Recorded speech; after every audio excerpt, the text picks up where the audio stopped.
Mi pareja decía que yo era su mundo, pero poco a poco me fui quedando sin el mío. Cuando conocí a Tomás, lo primero que me gustó no fue lo guapo ni lo gracioso, sino la manera en que me miraba como si yo fuera algo raro de encontrar.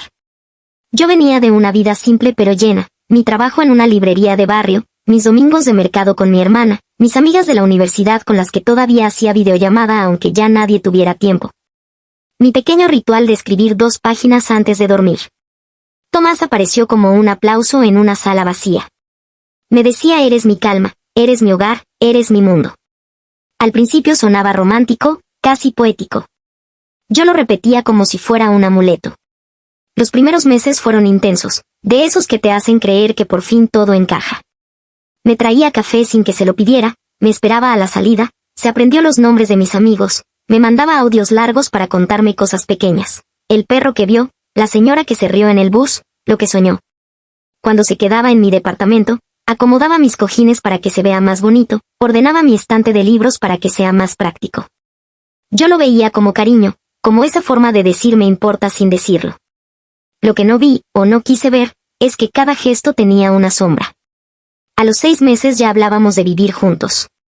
No porque yo lo hubiera planeado, sino porque se volvió lo más lógico, él estaba siempre ahí. Si yo decía que quería ver a mis amigas, él respondía obvio: amor, anda, pero luego agregaba: solo avísame para pasar por ti, me quedo más tranquilo. Si yo decía que iba a visitar a mi hermana, él soltaba una risa suave: me encanta que seas tan familiera, aunque tu hermana a veces se mete mucho, ¿no? Lo decía con tono ligero, como comentario al aire. Yo, por no discutir, le decía no, para nada, y cambiaba de tema. La primera vez que sentí una incomodidad real fue una noche cualquiera, en su sofá, con una película que ni siquiera me interesaba. Mi celular vibró y vi el nombre de Valeria, mi mejor amiga. Iba a contestar, pero Tomás puso su mano encima del teléfono, sin fuerza, como quien tapa una vela para que no moleste. Puede ser después, me dijo, sonriendo. Es que por fin estamos tranquilos. Yo me quedé congelada un segundo, como si me hubieran cambiado el guión. Me reí y dije que sí, que luego. Valeria insistió 2 veces y yo respondí con un mensaje corto: estoy con Tomás, después te llamo. Tomás me besó la frente como premio. Y yo sentí, por primera vez, que algo dentro se hizo chiquito. Esa misma semana me propuso algo para que estemos más unidos: compartir ubicación. No por control, amor, sino por seguridad. A mí me daba igual, así que acepté. Después sugirió que para que no se nos pase nada, compartiéramos calendario. Acepté. Luego, que tal vez yo podía pasar mis ahorros a la cuenta conjunta para planificar, porque él era más ordenado con la plata. No acepté de inmediato, pero me plantó la idea con tanta ternura y tanta lógica que un mes después ya lo estaba haciendo. No fue una discusión, no fue una pelea. Fue como ir dejando llaves en manos de alguien que te promete cuidarlas. Una tarde, mi jefe de la librería me ofreció un pequeño ascenso. Nada enorme, pero sí más horas y un aumento decente. Yo llegué a casa emocionada, contándoselo a Tomás como una niña. Él celebró, me levantó en brazos, me dijo: sabía que lo ibas a lograr, y luego, sin cambiar el tono, agregó: solo que, más horas significa que vamos a vernos menos, ¿estás segura de que vale la pena? Me quedé callada, midiendo mis palabras como si fueran vidrio. Le expliqué que sí, que era importante, que además yo quería crecer. Tomás se puso serio por primera vez en días. Yo solo digo: tú y yo estamos construyendo algo. La gente afuera no entiende lo que tenemos. No quiero que te desgastes por un trabajo que ni te valora. Y por alguna razón, en lugar de sentirme apoyada, me sentí culpable. Terminé negociando con mi jefe, acepté el ascenso, pero no todas las horas. Me convencí de que era madurez, equilibrio. Tomás esa noche me dijo gracias por elegirme y yo me dormí con una sensación rara en el pecho, como si hubiera firmado algo sin leerlo. Aproximadamente 1 minuto y medio después de empezar a contar esto, si lo estás escuchando en voz alta, viene la escena que todavía me da vergüenza porque fue el instante en que entendí que esto no era solo intenso o romántico. Fue un domingo. Yo estaba en la cocina, haciendo arroz, cuando escuché la voz de Tomás en el cuarto, hablando por teléfono. No era su tono normal. Era bajo, como el de alguien que no quiere que lo oigan. Me acerqué sin pensar, solo porque escuché una palabra que me pinchó: mi nombre. Sí, ya está más tranquila, dijo. Ya casi no sale sola, no se da cuenta. Todavía cree que es por amor. Me quedé con la cuchara en el aire, el arroz hirviendo, la espalda fría. No sé por qué, pero en vez de entrar y enfrentarlo, abrí el cajón de los cubiertos para hacer ruido, como si mi cuerpo quisiera fingir que no había escuchado. Tomás colgó rápido. Cuando salió, me sonrió como siempre. ¿Todo bien?, preguntó. Y yo, con la voz más estúpida que he tenido en mi vida, dije, sí, ¿con quién hablabas? Tomás me miró un segundo, ese segundo donde uno ve pasar un cálculo. Con mi primo Iván. Tonterías. Me besó la mejilla. Yo asentí. Por dentro, algo se rompió en silencio. Esa noche casi no dormí. Me repetía la frase como si fuera un audio pegado, no se da cuenta, cree que es por amor. Intenté convencerme de que lo había entendido mal. Que quizás hablaba de otra cosa. Que era una broma. Pero el tono no era de broma. Era de planificación. Era de alguien hablando de mí como si yo fuera un proyecto. Al día siguiente, mientras él se bañaba, hice algo que nunca me había permitido, revisé su celular. Me temblaban las manos. No lo hice por curiosidad morbosa, sino por supervivencia, como quien abre una puerta porque huele a humo. Encontré un chat archivado con un nombre neutro, solo esa letra. Entré. Los mensajes no eran románticos. Eran peor. Eran instrucciones y reportes. Hoy canceló la salida con Valeria otra vez, escribió Tomás. Bien. Que se desgaste la amistad. Cuando esté sola, no va a tener a quien correr. Otro, le ofrecieron más horas en el trabajo. Le metí duda. Aceptó menos. Respuesta, perfecto. Menos plata, más dependencia.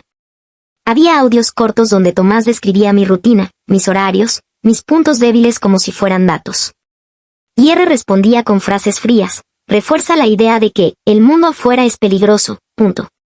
Haz que piense que su familia es tóxica. Hazlo con cariño, nunca con gritos. Me senté en el borde de la cama con el celular en la mano, sintiendo que el aire pesaba. Me daban ganas de vomitar y de llorar, pero no salía nada. Era como si mi cuerpo se hubiera apagado para no colapsar. Tomás salió del baño, con el pelo mojado, y me vio ahí. En una fracción de segundo, intentó sonreír, pero sus ojos se clavaron en el celular. ¿Qué haces?, preguntó, y por primera vez su voz no fue dulce. Fue dura, cortante. Yo solo alcancé a decir, ¿quién es R? Lo que pasó después no fue una escena de película con gritos y portazos. Fue peor porque fue real. Tomás se arrodilló frente a mí, como si yo fuera un altar. Me agarró las manos con fuerza, pero sin que se notara, como esas presiones que parecen caricias. Amor, por favor, no lo entiendes, dijo. Eso es terapia. Es un grupo. Estoy trabajando cosas. Me quiso quitar el celular. Yo lo aparté. Él cambió el discurso con rapidez, ¿ves? Esto es lo que hacen tus inseguridades. Siempre piensas lo peor. Yo solo quería cuidarte. ¿Cuidarme de qué?, le pregunté. Me sorprendió mi propia voz, salió firme. Tomás tragó saliva y me miró como si yo fuera un problema que había crecido de repente. De que te vayas, dijo, sin querer decirlo. Se le escapó. Y enseguida intentó arreglarlo, de que te lastimen. La gente te usa. Yo soy el único que te ama como mereces. No sé cómo, pero en ese momento vi todo como una línea, cada comentario, cada me quedo tranquilo, cada tu hermana se mete, cada vale la pena el ascenso. No eran accidentes. Era un plan. Un plan hecho de suavidad. Yo no me fui ese día. Y esa parte es la que más me cuesta contar sin odiarme. No me fui porque estaba asustada. Porque él sabía mis horarios, mis claves, mis ahorros. Porque la casa era compartida. Porque mi orgullo me decía que si me iba a admitir que me habían manipulado. Y porque, aunque suene absurdo, todavía tenía una parte de mí que quería que él dijera, perdón, estás en lo cierto, estoy enfermo, voy a cambiar. Esa parte tonta de mí quería rescatar la historia de amor que yo misma había narrado. Durante 2 semanas viví en modo automático, como quien actúa en su propia vida. Tomás volvió a ser el de siempre, dulce, atento, preocupado. Pero había algo nuevo, vigilancia disfrazada. ¿A dónde vas? ¿Con quién? ¿Por qué no me contestaste? Si yo demoraba en responder un mensaje, me mandaba otro. ¿Todo bien? Me preocupo. Si yo decía que iba a ver a mi hermana, él proponía acompañarme. Si yo decía que necesitaba aire, él decía, yo soy tu aire. Y yo, por dentro, solo escuchaba la frase del chat, cuando estés sola, no va a tener a quien correr. Un martes, en la librería, me encerré en el baño y le escribí a Valeria, necesito verte. Urgente. Por favor. No le dije más. Me respondió al instante, dime dónde. Voy. Esa velocidad me partió en dos, me di cuenta de lo lejos que la había empujado. Esa tarde le mentí a Tomás. Le dije que me quedaría hasta tarde por inventario. Me tembló el cuerpo al mentir, como si fuera un crimen, y esa sensación me confirmó lo que estaba pasando, yo le tenía miedo a decepcionarlo. Valeria me esperó en una cafetería pequeña, lejos de nuestro barrio. Cuando la vi, sentí ganas de llorar como niña. Ella me abrazó fuerte y me dijo, te juro que te he sentido rara hace meses.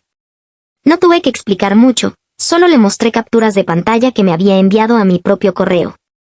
Valeria se puso pálida. Esto es enfermizo, dijo. No te puedes quedar ahí. La palabra no puedes me dio algo que yo no tenía, permiso. Valeria me ayudó a planearlo como si estuviéramos escapando de un lugar con alarma.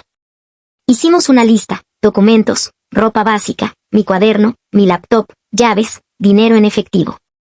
También llamó a mi hermana y le dijo, sin rodeos, que necesitaba que me recibiera. Mi hermana, que siempre había sospechado que Tomás me apagaba, no preguntó mucho. Solo dijo, que venga ya. El problema era uno, Tomás tenía acceso a mi cuenta. Yo no podía simplemente retirar todo sin que saltara una notificación. Así que hice lo único que pude, empecé a sacar de a pocos. Compraba cosas con efectivo y guardaba billetes en un libro viejo en la librería, en la sección de autores olvidados. Me sentía ridícula, pero funcionaba. La noche del escape, Tomás estaba de buen humor. Me cocinó pasta, puso música suave, me abrazó por la espalda y me dijo, sabes que eres mi mundo, ¿no? Yo miré el plato y pensé, ese es el problema. Me sonrió, esperando que yo le devolviera la frase, que yo confirmara el hechizo. Y yo dije lo que siempre decía, y tú el mío. Me odié por decirlo, pero entendí que era parte del plan, actuar normal hasta salir. Esperé a que se durmiera. A las 2 de la mañana, me levanté despacio. Tomé mi bolso ya preparado y fui al cajón donde guardábamos los documentos. No estaban. Mi corazón se detuvo. Abrí otros cajones. Nada. Fui a su escritorio. Nada. Volví al cuarto y miré a Tomás dormido. Su cara era tranquila, casi inocente. Pensé en sacudirlo y gritarle. Pensé en correr igual. ¿Pero a dónde? Sin DNI, sin papeles, sin nada. Me senté en el suelo del pasillo, con el bolso en la mano, y ahí sí lloré. Lloré bajito, por rabia y por cansancio.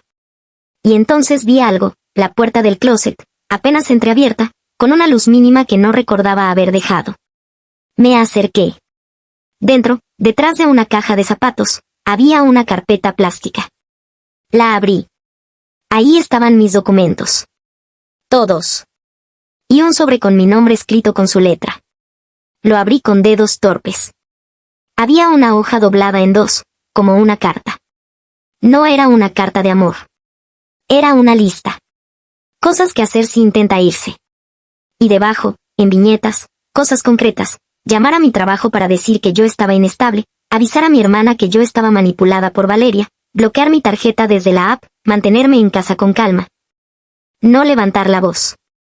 Yo no sé qué fuerza me entró, pero en ese momento dejé de temblar. Era como si mi cuerpo entendiera por fin, no estaba en una relación difícil. Estaba en una jaula con instrucciones. Guardé mis documentos en el bolso. Saqué el celular de Tomás del velador y lo apagué. No por venganza, sino por tiempo. Luego tomé el mío y desactivé la ubicación. Me fui sin cerrar la puerta con llave, porque no quería hacer ruido. Bajé las escaleras como si cada escalón pudiera despertar al edificio. Afuera, la calle estaba fría y vacía. Caminé rápido hasta la esquina donde Valeria me esperaba en su auto, con el motor encendido. Cuando me vio, no preguntó nada. Solo dijo, ya. Vámonos. Y arrancó. En casa de mi hermana, temblé por horas. No de frío, sino de ese susto que sale tarde. Mi hermana me preparó té, me sentó en el sofá, me cubrió con una manta. Valeria se quedó conmigo. Las dos parecían más firmes que yo, como si la rabia les diera estructura. Yo miraba la pared y pensaba en la palabra mundo. Tomás me decía que yo era su mundo, pero era una forma bonita de decir mi propiedad. A la mañana siguiente, llegaron los mensajes. Muchos. Primero preocupación, amor, ¿dónde estás? Me asusté. Luego culpa, ¿por qué me haces esto? Yo solo te amo. Luego amenaza disfrazada, si alguien te está llenando la cabeza, dímelo. Podemos arreglarlo. Y después, lo que me heló, por favor, solo dime que estás viva. Si no contestas, voy a tener que ir a buscarte. Mi hermana llamó a una amiga abogada. Valeria me acompañó a poner una denuncia y pedir medidas.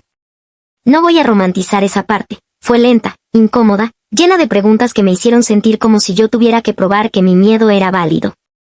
Pero tenía capturas, tenía la lista, tenía los mensajes. Eso ayudó. La sorpresa final no fue que Tomás apareciera llorando ni que intentara entrar. La sorpresa fue R. 3 días después, me escribió desde un número desconocido. Ya vi que te fuiste, decía. No creas que esto termina así. Yo me quedé mirando la pantalla con el pulso en la garganta. ¿Quién era? Valeria, más rápida que yo, hizo algo simple, buscó el número en redes. Y ahí estaba. R no era un terapeuta ni un grupo. Era una mujer que daba asesorías de seducción y control emocional, con videos donde hablaba de crear dependencia y aislar con amor. Una de esas personas que convierten la manipulación en método y la venden como poder. Tomás no solo era manipulador, era alumno. Y había pagado por aprender a reducir mi mundo. Esa noche, por primera vez en meses, abrí mi cuaderno y escribí 2 páginas. No sobre Tomás. Sobre mí. Sobre lo que me gustaba antes, sobre lo que extrañaba, sobre lo que quería recuperar. Me di cuenta de que mi mundo no había desaparecido del todo, lo habían ido cubriendo con una manta pesada, pero seguía ahí debajo, esperando aire. Hoy vivo sola otra vez. Regresé a la librería, pedí mis horas completas y las acepté sin negociar. Volví a hablar con Valeria sin medir el tiempo. Con mi hermana retomé los domingos de mercado. A veces me da miedo que Tomás esté en alguna esquina, o que aparezca con esa sonrisa que parece ternura. A veces todavía me descubro justificándolo, como si mi cabeza siguiera entrenada para protegerlo. Pero cada vez que esa culpa asoma, recuerdo la lista en el sobre con mi nombre, escrita con calma. Recuerdo la frase, no se da cuenta, cree que es por amor. Y entonces me repito algo nuevo, algo que no suena tan poético, pero que me salvó. Si alguien dice que eres su mundo, que lo demuestre sumándote vida, no quitándotela. Porque el amor de verdad no te deja sin amigas, sin familia, sin trabajo, sin voz. El amor de verdad no te encierra suave. Te abre. Y por fin, después de tanto, siento que mi mundo vuelve a ser mío.